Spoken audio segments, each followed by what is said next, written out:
जय जन भारत जनमन अभिमत जन गणतंत्र विधाता, जय गणतंत्र विधाता। गौरव भाल हिमालय उज्ज्वल, हृदय हार गंगाजल, कटि विंध्याचल सिंधु चरणतल, महिमा शाश्वत गाता। नमस्कार, मैं हूं अश्विनी कुमार मिश्र। दुनिया के सबसे बड़े लोकतंत्र और लोकतंत्र की जननी भारत, जिसके सागर पांव पखारते हैं, जिसका गौरव भाल हिमालय उज्ज्वल है, उसने आज काल के कपाल पर अमिट हस्ताक्षर किया है। प्रधानमंत्री नरेंद्र मोदी ने भारत गणराज्य के नए संसद का आज लोकार्पण किया है। आजादी के अमृत काल में नई संसद नए भारत के अभ्युदय, हर्ष और उत्कर्ष की पटकथा लिखती है। यह भारतीय लोकतंत्र का एक ऐसा स्वर्णिम अध्याय है जो पूरी दुनिया को भारत की शक्ति और भारत के विरासत को प्रदर्शित करता है। एक ऐसा भारत जो सशक्त है, एक ऐसा भारत जो आत्मनिर्भर है, एक ऐसा भारत जो विकसित होने की राह पर है। भारत एक लोकतांत्रिक राष्ट्र ही नहीं है, लोकतंत्र की जननी भी है, और भारत आज वैश्विक लोकतंत्र का सबसे सशक्त हस्ताक्षर है। लोकतंत्र हमारे लिए सिर्फ एक व्यवस्था नहीं है, संस्कार है, विचार है, परंपरा है। चाहे वेदों में विहित विदथ व्यवस्था हो या फिर 6ठी शताब्दी ईसा पूर्व षोडश महाजनपद, भारत ने हमेशा दुनिया को समत्व और ममत्व का पाठ पढ़ाया। और आज एक बार फिर पूरी दुनिया ने भारत के लोकतंत्र की शक्ति और भारत की अपार जनशक्ति का एहसास किया है। संसद भवन एकमात्र भवन नहीं है, यह 140 करोड़ भारतीयों और उनकी आकांक्षाओं का प्रतिबिंब है। यह भारत के दृढ़ संकल्प का संदेश दुनिया के सामने रखता है। यह हमारे लोकतंत्र का मंदिर है। यह केवल इमारत भर नहीं है, यह जीवंत हमारे महापुरुषों मनीषियों के स्वतंत्रता संग्राम से लेकर राष्ट्र निर्माण तक किए गए अहर्निश कार्य का प्रदीप्त पुंज भी है। आज भारत का हर भारतीय नई संसद को देखकर भाव विभोर हो उठा है।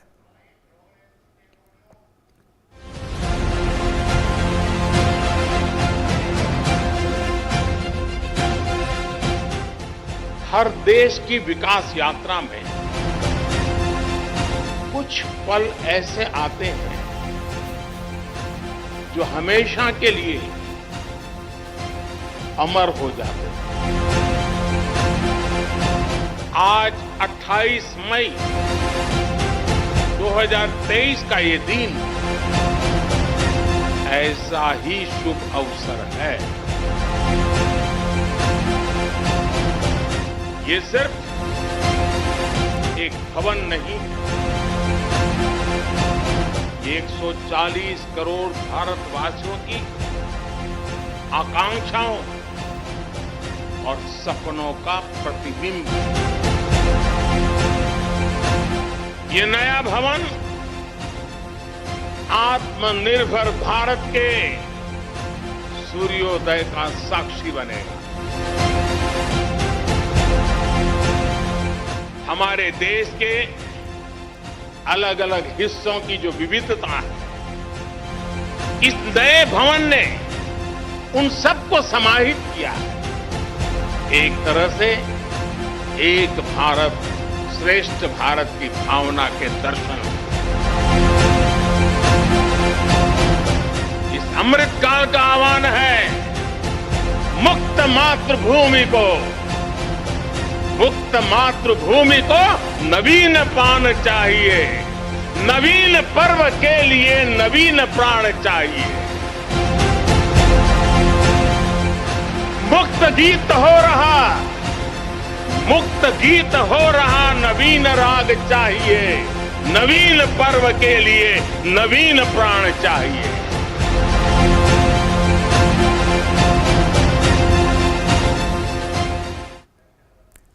स्वतंत्र देश हो गया प्रभुत्वमय दिशामही, निशा कराल टल चली स्वतंत्र मां विभामयी।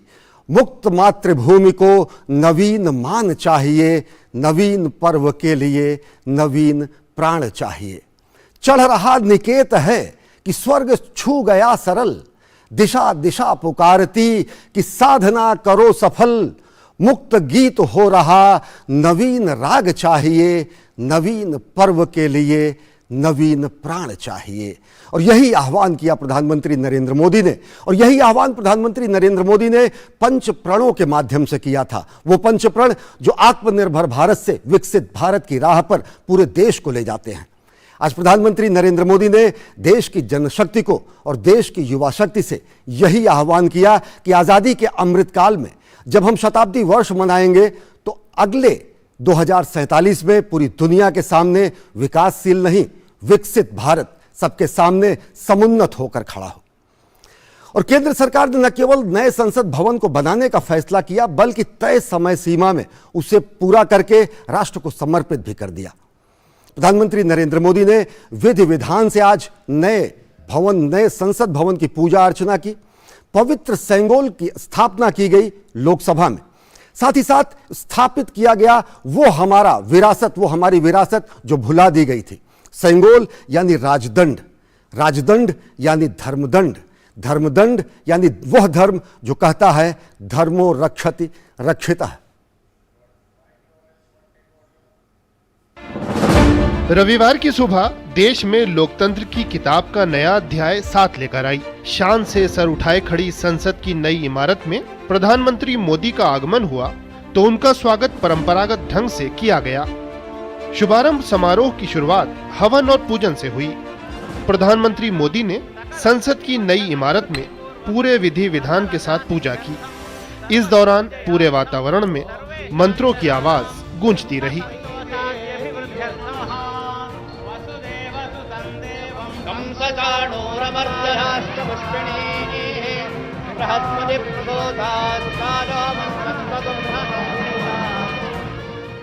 इसके बाद बारी थी उस ऐतिहासिक अवसर की जिसका इंतजार पूरे देश को था। प्रधानमंत्री मोदी न्यायपूर्ण और निष्पक्ष शासन के पवित्र प्रतीक सेंगोल को ग्रहण करने पहुंचे। हमारी संस्कृति से जुड़े इस महान प्रतीक के प्रति सम्मान प्रकट करते हुए पीएम मोदी ने उसे साष्टांग दंडवत प्रणाम किया। तमिलनाडु के थिरुवदुथुरई अधीनम के अधीनमों ने पीएम मोदी को सेंगोल सौंपा। अंग्रेजों से भारत को सत्ता के हस्तांतरण के प्रतीक इस सेंगोल को देश के प्रथम प्रधानमंत्री जवाहरलाल नेहरू ने 14 अगस्त 1947 की रात थिरुवदुथुरई अधीनम से विशेष रूप से पधारे अधीनमों से ग्रहण किया था। पीएम मोदी ने नए संसद भवन में इस सेंगोल को स्थापित किया।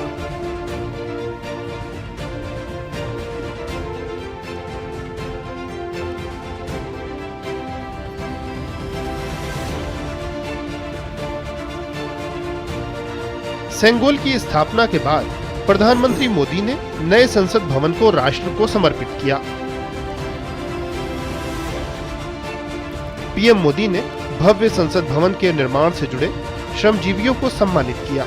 इस ऐतिहासिक अवसर का हिस्सा बनने पर उन सभी के चेहरे खुशी से जगमगा रहे थे। नए संसद भवन परिसर में सर्वधर्म प्रार्थना सभा भी हुई। विभिन्न धर्मों और मतों के धर्मगुरुओं और प्रतिनिधियों ने पवित्र ग्रंथों का पाठ किया। लोकतंत्र के मंदिर की नई इमारत राष्ट्र को समर्पित किए जाने का ऐतिहासिक नजारा देश की आंखों में हमेशा के लिए बस गया। प्रधानमंत्री के शब्दों में आज का दिन हम सभी देशवासियों के लिए अविस्मरणीय है। संसद का नया भवन हम सभी को गर्व और उम्मीदों से भर देने वाला है। पीएम ने विश्वास जताया कि यह दिव्य और भव्य इमारत जन जन के सशक्तिकरण के साथ ही राष्ट्र की समृद्धि और सामर्थ्य को नई गति और शक्ति प्रदान करेगी। Bureau report, DD news. नई गति, नई प्रगति का साक्षात उदाहरण है हमारी नई संसद। वक्त हो चला एक छोटे से ब्रेक का। देखते रहिए डीडी न्यूज। प्रधानमंत्री श्री नरेंद्र मोदी की अगुवाई में देश को खुले में शौच से मुक्त बनाने के लिए 2014 में आरंभ किया गया स्वच्छ भारत मिशन न केवल एक जन आंदोलन बना, बल्कि इसे विश्व की बड़ी व्यवहार परिवर्तन योजना का गौरव भी मिला। स्वच्छ भारत मिशन ग्रामीण की अपार सफलता के बाद जरूरत थी इस परिवर्तन को स्थायी बनाने की, और इस लक्ष्य को हासिल करने के लिए स्वच्छ भारत मिशन के दूसरे चरण यानी कि ODF+ की शुरुआत की गई। साथियों, खुले में शौच से मुक्ति के बाद अब दायित्व और बढ़ गया है। देश को ओडीएफ के बाद ओडीएफ प्लस बनाने के लक्ष्य पर काम चल रहा है। अब हमें कचरे से कंचन बनाने का काम को तेज करना है। पूरे देश में ओडीएफ प्लस या संपूर्ण स्वच्छता पर खास ध्यान दिया जा रहा है। स्वच्छता केंद्रित जागरूकता अभियानों के द्वारा जन जन तक स्वच्छता की सीख, पेंटिंग और फिल्म मेकिंग जैसे नए और रोचक तरीकों से पहुंचाई जा रही है। देश में स्वच्छता संवाद कार्यक्रमों का आयोजन किया गया, जिनमें लोगों ने पूरे उत्साह के साथ हिस्सा लिया और प्लास्टिक कचरे से देश को मुक्त कराने की शपथ ली। जैविक कचरे के निपटान और उससे अतिरिक्त आमदनी पाने के बारे में भी लोगों को जागरूक किया जा रहा है, जिससे बड़ी संख्या में लोग गोबर धन योजना से जुड़ रहे हैं और गोबर से बायोगैस एवं जैविक खाद के उत्पादन को बढ़ावा मिल रहा है। जैविक और रिसाइक्लेबल कचरे को अलग रखने और उसके उपचार पर विशेष ध्यान दिया जा रहा है। ग्रे वाटर प्रबंधन के अंतर्गत लाखों की संख्या में सोख्ता गड्ढों का निर्माण किया जा रहा है। इसके अलावा पुराने एक गड्ढे वाले शौचालयों को रेट्रोफिट करके 2 सोख्ता गड्ढों वाले शौचालयों में बदला जा रहा है और मल प्रबंधन पर भी विशेष ध्यान दिया जा रहा है। देश भर में लोगों का उत्साह और जन भागीदारी इस बात का प्रमाण है कि आत्मनिर्भरता का ये मॉडल लोगों तक पहुंच रहा है और हमारे गांव ओडीएफ से ओडीएफ प्लस की ओर अग्रसर हो रहे हैं। लेकिन देश को संपूर्ण स्वच्छ बनाने के इस अभियान को मंजिल तक पहुंचाने के लिए अभी हमें लंबा रास्ता तय करना है, जिसके लिए सभी देशवासी पूरे जज्बे से कोशिश कर रहे हैं। और इन्हीं कोशिशों के कारण आज हमारा देश स्वच्छता से स्वावलंबन की ओर अग्रसर है।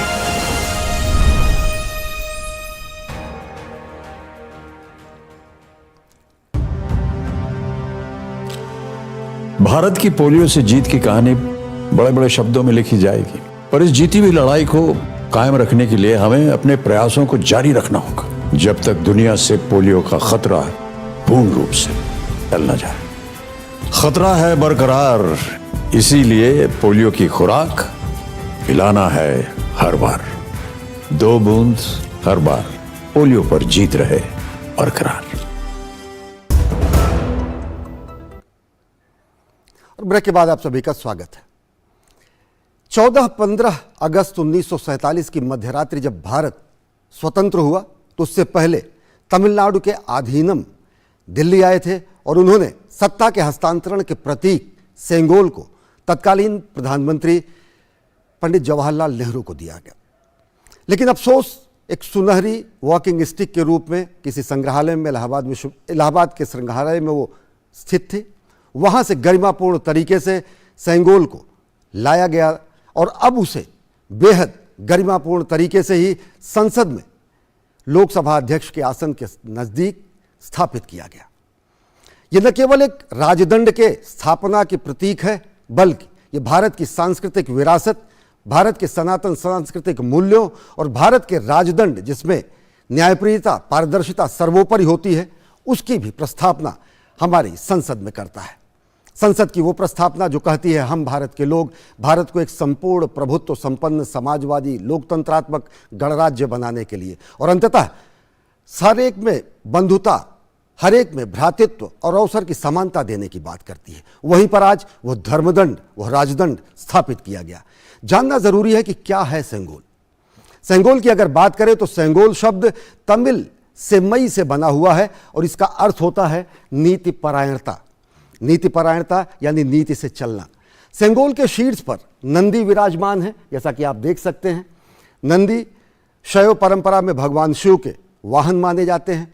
परंपरानुसार राजदंड भी इसे सेंगोल को कहा जाता है।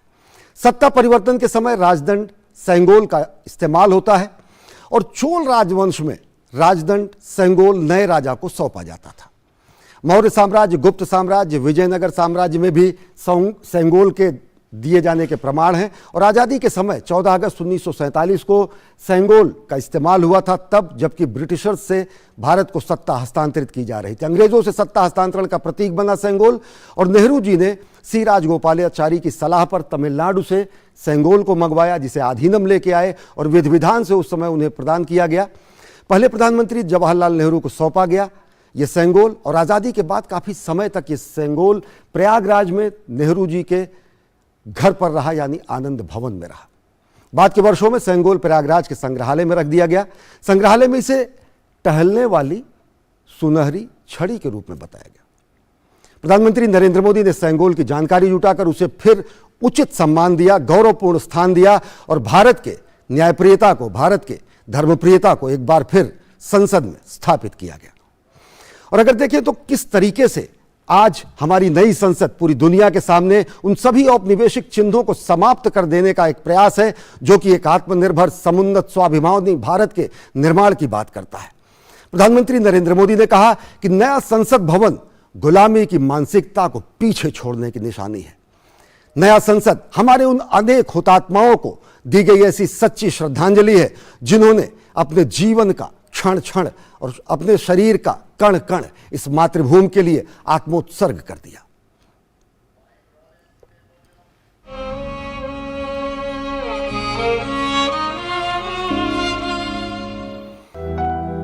लोकतंत्र के मंदिर की नई इमारत राष्ट्र को समर्पित करने के बाद नए संसद भवन में आयोजित समारोह में पहुंचे प्रधानमंत्री का स्वागत दिल खोलकर हुआ।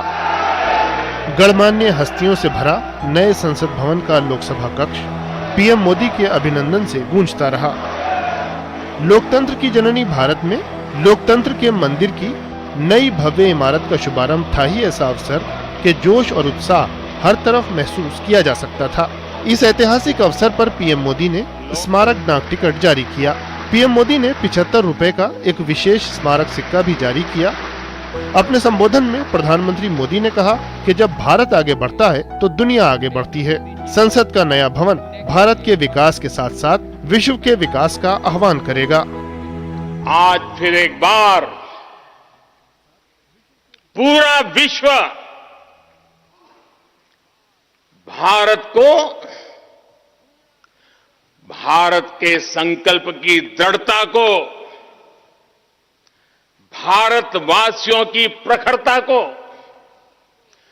भारतीय जनशक्ति की जिजीविषा को आदर और उम्मीद के भाव से देख रहा है। जब भारत आगे बढ़ता है तो विश्व आगे बढ़ता है।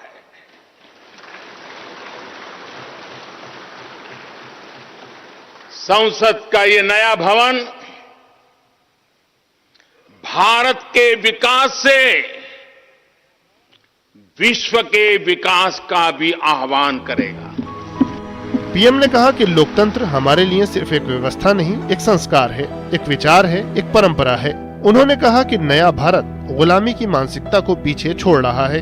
पीएम ने संसद के नए भवन को भी इसकी मिसाल बताया। 21वीं सदी का नया भारत बुलंद हौसले से भरा हुआ भारत अब गुलामी की उस सोच को पीछे छोड़ रहा है। आज भारत प्राचीन कला की उस गौरवशाली धारा को एक बार फिर अपनी तरफ मोड़ रहा है और संसद की ये नई इमारत इस प्रयास का जीवंत प्रतीक बनी है। पीएम ने कहा कि संसद का नया भवन नूतन और पुरातन के सह अस्तित्व का भी आदर्श उदाहरण है। उन्होंने कहा कि ये भवन आत्मनिर्भर भारत के सूर्योदय का साक्षी बनेगा। पीएम ने कहा कि पवित्र सेंगोल की गरिमा को लौटाना उनकी सरकार का सौभाग्य है।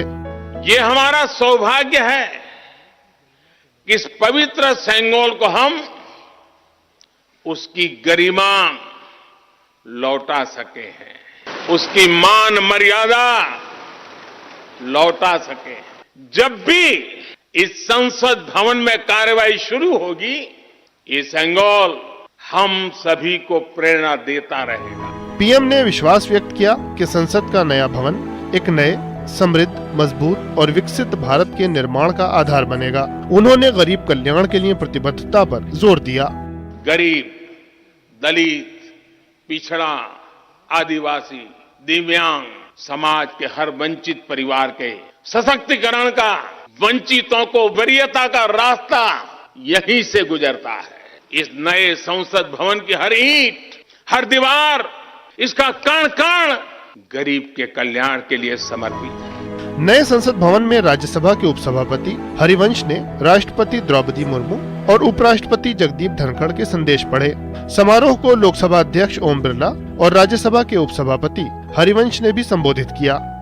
हमारी निर्वाचन प्रक्रिया के कुशल, पारदर्शी एवं विश्वसनीय प्रबंधन के कारण लोगों का विश्वास लोकतंत्र के प्रति और बढ़ा है। इस अमृत काल में भारत की प्रतिष्ठा विश्व में बढ़ी है। भारत की संसद लोकतांत्रिक व्यवस्था का सर्वोच्च केंद्र है। लोकतांत्रिक प्रक्रियाओं में जनता की बढ़ती भागीदारी इस सत्य को रेखांकित करती है। यह भवन ईंट और गारे की संरचना मात्र नहीं है, बल्कि देश की सर्वोच्च चुनी हुई संस्था के रूप में यह भवन देश के नागरिकों की आशाओं, अपेक्षाओं और आकांक्षाओं की पूर्ति का माध्यम है। आधुनिक सुविधाओं और तकनीक से लैस संसद की शानदार और भव्य नई इमारत आधुनिकता के साथ साथ देश के सांस्कृतिक प्रतीकों से भी सजी हुई है। ये नया विशाल संसद भवन आगे बढ़ते नए भारत के जोश और जज्बे का भी प्रतीक है। Bureau report, DD news. और कार्यक्रम में इस वक्त हो चला एक छोटे से ब्रेक का। देखते रहिए डीडी न्यूज।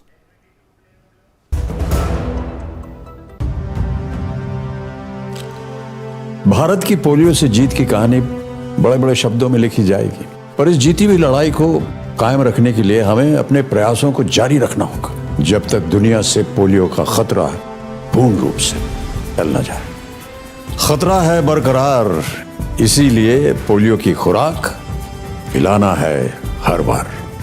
2 बूंद हर बार, पोलियो पर जीत रहे बरकरार।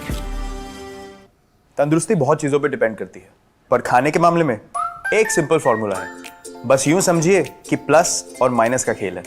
देखिए, आटा, चावल, तेल, दूध और नमक खरीदते समय प्लस F के निशान को चुनिए। ये फोर्टिफाइड फूड्स हैं जिनसे आपको संपूर्ण पोषण मिलेगा। और खाने में घी, तेल, नमक और चीनी को कीजिए थोड़ा माइनस, तो प्लस है और थोड़ा कम है ना। Simple. Eat right, stay fit, तभी इंडिया सुपर हिट।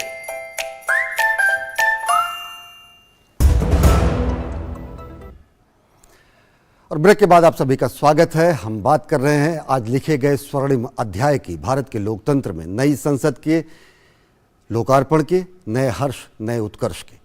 प्रधानमंत्री नरेंद्र मोदी ने राष्ट्र की जनशक्ति और युवा शक्ति से विकसित भारत के निर्माण में प्राण प्रण से जुट जाने का भी आह्वान किया। प्रधानमंत्री नरेंद्र मोदी ने 2047 यानी आज़ादी के शताब्दी वर्ष में जब 100 साल पूरे होंगे तो एक विकसित भारत का लक्ष्य भी देश के सामने रखा है। और ये लक्ष्य कैसे हासिल किया जा सके, इसका आज प्रधानमंत्री नरेंद्र मोदी ने मंत्र भी दिया है। हमारे वेद वाक्यों, हमारे मनीषियों के मंत्रों का उद्धरण करते हुए प्रधानमंत्री नरेंद्र मोदी ने कहा कि अगर विकसित भारत बनाना है तो राष्ट्र प्रथम की भावना को सर्वोपरि रखना होगा। यानी इदम राष्ट्राय इदम न मम, यानी कि राष्ट्र सर्वोपरि है, इस भावना से हर व्यक्ति को कार्य करना होगा।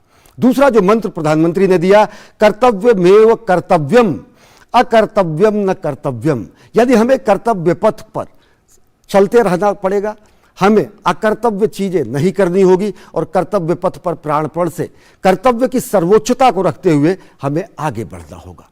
और जो मंत्र प्रधानमंत्री ने दिया, यद्यदा चरति श्रेष्ठः तद्देव इतरो जनः, यानी कि हमें अपने व्यवहार से उदाहरण प्रस्तुत करना पड़ेगा। यानी कि हम पूरी दुनिया के सामने हम एक उदाहरण प्रस्तुत कर सके कि किस तरीके से हमारा चाल, चरित्र, चेहरा, हमारी संस्था, हमारा समाज, हमारा राष्ट्र बन रहा है। जो अगला उन्होंने मंत्र दिया, उद्धरेत आत्मना आत्मानम, यानी कि हमें निरंतर अपने में सुधार करते रहना पड़ेगा। त्रुटियों का सुधार करके ही हम एक ऐसे लक्ष्य की तरफ बढ़ सकते हैं जो कि त्रुटिहीन होती है। जो अगला मंत्र दिया, उन्होंने कहा कि अपदीपो भव, आत्मदीपो भव जिसे कहा जाता है, आत्मदीपो भव। महावीर जी ने कहा, जैन धर्म के संस्थापक, उन्होंने कहा कि हमें आत्मदीप से प्रज्वलित होना पड़ेगा, हमें अपने रास्ते खुद चुनने पड़ेंगे, हमें अपने लक्ष्य खुद निर्धारित करने पड़ेंगे, हमें अपने मार्ग को खुद तय करना पड़ेगा। अगला जो मंत्र प्रधानमंत्री ने दिया, तपसो ही परम नास्ति तपसा विदंते महत, यानी हमको खुद को तपाना होगा, खुद को खपाना होगा, यानी कि समष्टि के हित के लिए हमको व्यष्टि के हित को आत्मोत्सर्ग करने के लिए प्रस्तुत रहना होगा। और अंतिम जो मंत्र है वो है लोक हितम मम करणीयम, यानी कि हमें लोक कल्याण के लिए अपने जीवन मंत्र को मानना होगा, जीवन का मंत्र ही हमारा लोक कल्याण होगा। डॉक्टर श्रीधर भास्कर वार्नेकर जी ने कहा, न भोग भवने रमणीयम न च सुख सैने शयनीनम अहर्निशम जागरणीयम लोक हितम मम करणीयम, यानी कि हम भौतिक सुखों पर ध्यान न दें, न ही हम विलासिता की तरफ बढ़े, न हम विलासिता के गोद में लेटे, हम सदैव जागृत रहें। हमारा कर्तव्य जो रहे वो मानवता की भलाई करना रहे। साथ ही कहा गया कि दुख सागरे तरणीयम कष्ट पर्वते चरणीयम विपत्ति विपने भ्रमणीयम लोक हितम मम करणीयम, यानी कि आइए हम दुख के महासागर को भी पार करें, हम कठिनाई के पहाड़ों को भी नापें, विपदा के जंगलों में घूमते हुए हम कर्तव्य पथ पर, मानवता के पथ पर लगातार चलते रहें। गहनारण्ये घनांधकारे बंधुजना ये स्थित गहवरे तत्र मया संचरणीयम लोक हितम मम करणीयम, यानी चाहे घोर अंधकार हो, घना जंगल हो, हम चाहे स्वजनों से घिरे हों, चाहे हम स्वार्थ में हो, चाहे लिप्सा में हो, हम अपने रास्ते पर चलते रहें। और वो रास्ता है हमारा कर्तव्य पथ, वो रास्ता है हमारा मानवता का भला करना। और तभी हम भारत भारतीयता को आत्मसात करते हुए विकसित भारत को धरातल पर ला सकेंगे, विकसित भारत के सपने को साकार कर सकेंगे। इस विशेष कार्यक्रम में फिलहाल इतना ही। देश और दुनिया की ताजा तरीन खबरों के लिए देखते रहिए डीडी न्यूज। मुझे दीजिए अनुमति। नमस्कार।